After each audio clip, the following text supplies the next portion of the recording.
Lange mata vai ya fa fitai mo vi ingo si o mato motu. Ya vi ele to wa le ta ya malo le usu fa felo ai fo ile tapo ingari tato watu nuu o e ro tapo e fai valo fi au nanga nei ta vai ya ua aso faraile mai si la so le tupu fa mai si ya le afatini fo mo le ai ya vi ele tua e lo so foto tua mai se so for tato watu nuu ye mai au nanga nei malo le usu ta vai malo ua sang fi le loto mo mita o mo fo le no ka ngoi ka ofisang ole moku sawa malo ni malanga mon via le fa tai le lo fo le fo wa toi fa te mai ye ko maru le la to le mala to le taisa ye nei na ma so ma sa ore ko inga mako anga fa pu o kuri vai le maru le ya sa de nei malo fa te le nei tai ao ya ole sa ta no e sa mon ga ba so ma e mai le ko ta vai o sa moa ye mata mo fiela ole vi inga fo nei tai ao ele na o sala fai sa mo a to la vai o ka se makango fi o fangiele to sa mo ta vai por kiki ka kier por kiki venga ku por pisara ya fo ka vai so alo por kiki por kiki o mai fai fasa launga ale lo fa le to ya sa mo e mori mau ya so mas ma foi so se tai aula va e ta u la va o le so fo aso luor va ya so ngei e fo aso luor va so le e fo la e wa foi sa le leia por ale mal furu ngi fo nga fiva ngi ko furu fo igual ngi fo dia so so la matango fiesa mota vai despite with all the hassle and stressful of politics blah blah blah se alu kanga kai fa ia ngai fe au mo fa ia la ko ainga e me ka ko ainga ma ngu fanga o nga ia le asa le ole tala masane no fa longo ai an watual tanga te nei la ko ya lo fa se me le mo ia ma ainga mo lo mana success amare le ai ke la ko lo involve fo isi me uma alu solo fo ngai mo porque ki ma ya karo fa e feo la ko le purpose nga ko nge ko ko fo samo e lua me se la wo ya o me ka le ko bo fai de panga ka ka fai ya o vi inga ma le famsingonga o me ai ala ngofu le ko fam sing o le ma vi inga fai me vi ai le ko o fai me vi ai o amen malo tai fai te wino aso le o se folo tanto nei e le o ka ko ile aso mun mule o ma sina lona fitu sale wa ma fe foi le lo ka usanga ya ri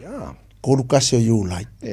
fai mai le mau me o fe ku foi ngai o leo va pe ko leo fa mai o ma singa ngi fa nga wi ka creative ka bla bla bla ka vai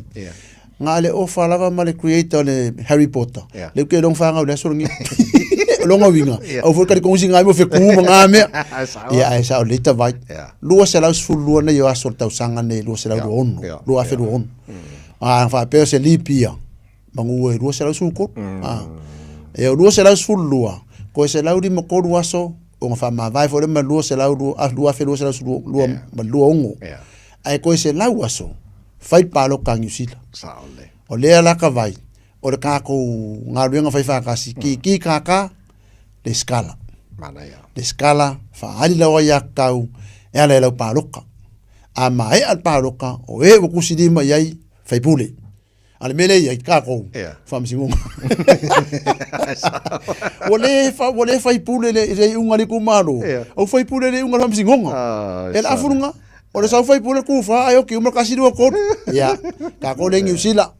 le atunu ue a lo fa mai to se la wa so fai palota ai o le masina o ke topa e fa ai ua nale aso mo ke topa ka uma le skala ele ngi le skala e fa ele aso le o le panga pa lo ka pe masanga ai special vote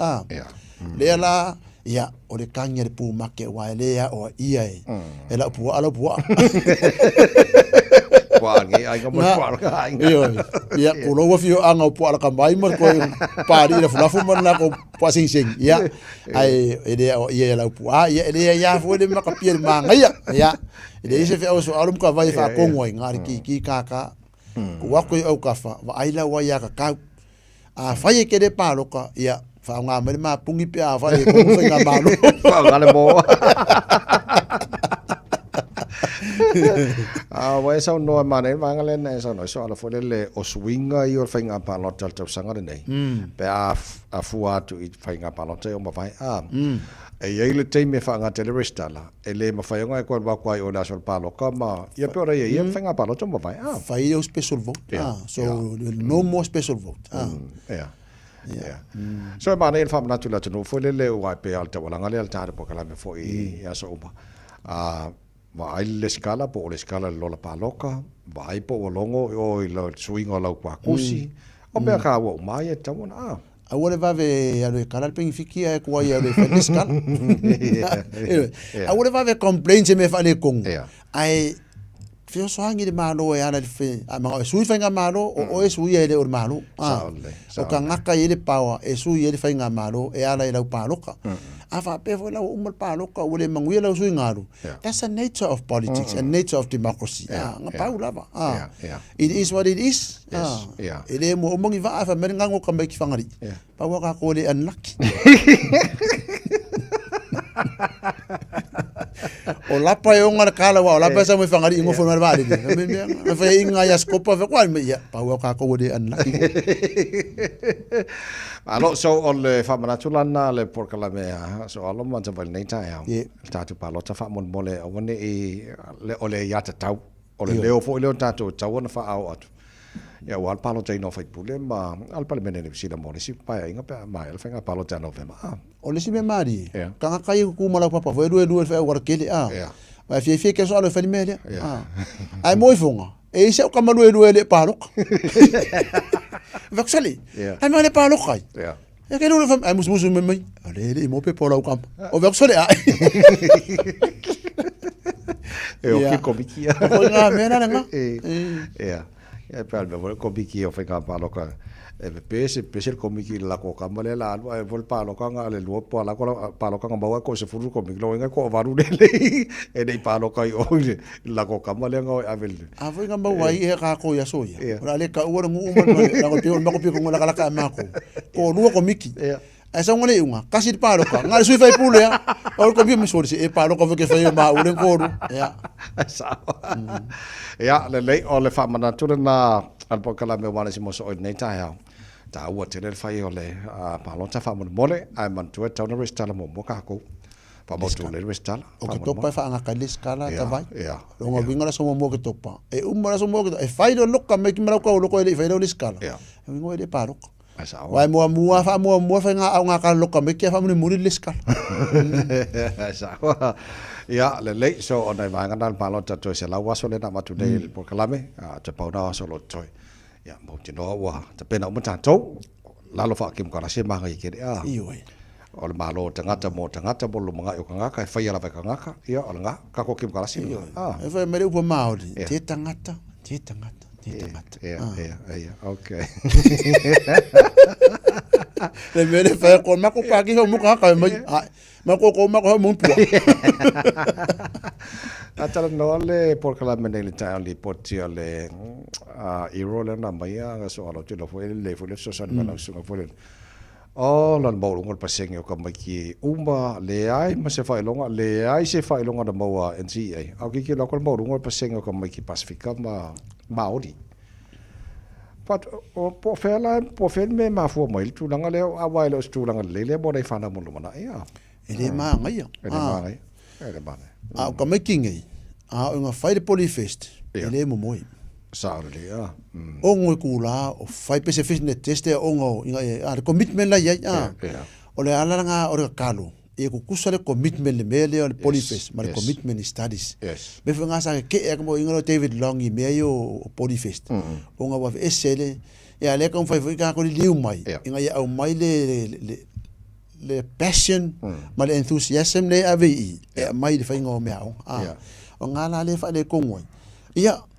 o le mela nga le la nga kan ni mati no to iskaimi e de ka nga le o le second chance o vale ku lima i le mainstream e ye la ngo ko me ko ka penga ko i pe ya ka la fa mai o le sumulo ngolu e la ku ISIS o le sum mua era ku mau le uru fanga sum o misi na la ngo mua le second chance le ka vai pe vola o ngai ka ku Martin Hotos ya manga ya o nga pe nga provider sa le manula le wa sa no le tu Martin Hotos o la se vai nga fo il nei va yaso mal va fo audio e por kala fo la so alo fa kingo ma fo so angi fa okay e ka o le alo vaka e amakala se fulu yurai which is next the following week la ko viola le job seeking benefit so inga la vaku o mai ka ko ka penga so ko nga venga e ka wa ke ka kangi e elect me le interview skills communication skills people skills ia ka penga ira CV ia ka ko le so nga le nga ko me CV ave ko recruiting agent company wala ngo fonga ka ira fonga va pese fa me le ka fe usman me esa al fa le kong e no po fe la ka fe so this is our job to guide them where po fe me o yai le la ida nga le nga le Martin le fo le la ko sa so alo mo singa fa di ma va yaso o dis fuera uma lima va yaso eu ko vai ko me sa mo ka vai au ke le fuera ko sa fo ai ku langa nga le o nga onga o le ko akede ko sa orang o ka making e sa wi tatangi mai the mainstream ya onga sa le ele o pasia onga o nge ia o mai ko le ngingo ka longa o le la va o mai fali se me o ko le fali le la va kasi mel afo si ka meki a nga me lo ka meki la fa mo la me mun ai mun me mo e ka o me uma but you have to strike a balance ia pa lengi le o langa o inga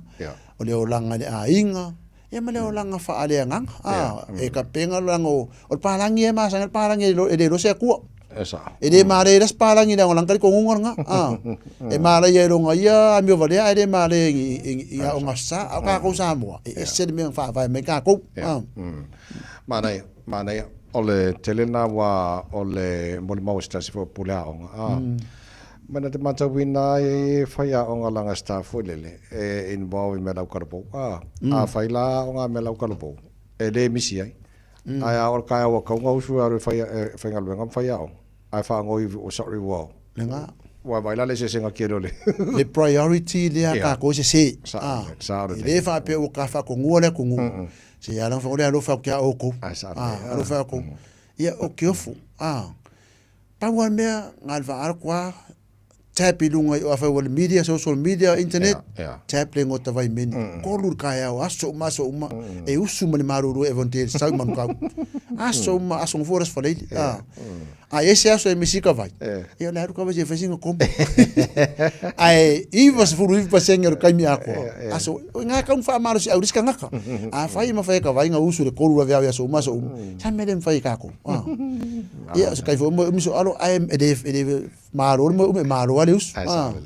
ia o le ku ala no nga ele o yes ka vai ngal fa ko fa inga le ku alo fa tai mo le ta por la me nei ta ia le ka si e keren kai mi ka ke mafu kai pe ka ofisa ka mafu ka fuka i nei ma fa ngala ia fa tai mo le ava no le nei ta ta vai ia o nanga na Martin Hotos o ilunga i penga ta fa ilangi ia fa mau e pe so kai me so al wa ke lo ku le ka penga le coast folia o le coast la ia ele fa pe o ka wanga ko yo mai a fa nga ke fale ke mga sau al ke ka ko i e refer mai le social welfare so ange la Martin Hotos e ka penga ka kangi mo nga kwali skala job seekers ai le o e vai nga ruenga no ko fode ko to palasia nga ma lo si ma sa national party la kipi pengfiki ale job seekers because they are not seeking for a job they are looking for a job ole ko la lo nga ngi vai aso mo ka vai ko nga lo ka ko ngi ka ya me fo ela nga ya tu sa party manga fole upole ali e anga inga mo we o lo fia sala mo ma fia o mangu a we o lo fia ur malo ia mala pe mo ngi nga yasa tavai sala va uso maria fole ne aso male weekend so solo se tu mo pal chano po kalame wala si mo so oyo ne foi as for Raylan